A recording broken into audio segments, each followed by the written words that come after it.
Hello, तुम्ही जे जेवण बनवता ते जर लोकांना आवडत असेल, तर ते तुम्हाला काय म्हणतील, की मस्त आहे, छान आहे किंवा तुम्हाला कॉम्प्लिमेंट देतील किंवा तुमच्या जेवणाची ते तारीफ करतात. तर माझ्यासोबत काय झालं, माझ्या क्लाउड किचनमध्ये एका कस्टमरची मला रिक्वेस्ट आली होती, की त्यांना मिरचीचा ठेचा पाहिजे होता. पण तिथं मी डिस्क्रिप्शनमध्ये लिहिलेलं आहे, की हा मीडियम स्पायसी नाहीये, टू मच स्पायसी आहे. आता मिरचीचा ठेचा म्हटल्यावरती तो तिखटच असणार.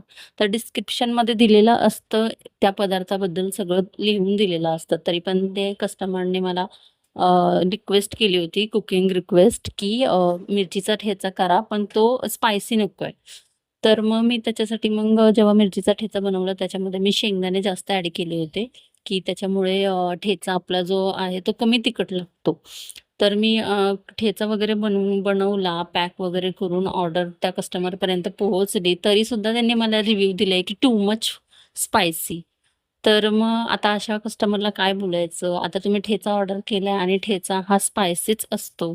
त्याच्यामध्ये आपण कमी स्पायसी कसं करायचं? मिरच्या जर कमी टाकल्या तर कमी स्पायसी होऊ शकतो. पण ऑलरेडीच ठेचा हा तिखट असतो. मग अशा कस्टमरचे रिव्ह्यूज पण आपल्याला एक्सेप्ट करावे लागतात आणि काही-काही जणांचे रिव्ह्यूज चांगले असतात. तरी चांगले रिव्ह्यूज बघून आपल्याला पण खूप छान वाटतं. पण कस्टमर जर असे रिव्ह्यू देत असतील, तर थोडंसं कुठेतरी असं डाऊन वाटतं. पण ठीक आहे, आता क्लाउड किचन म्हटल्यावर ह्या सगळ्या गोष्टी होणारच.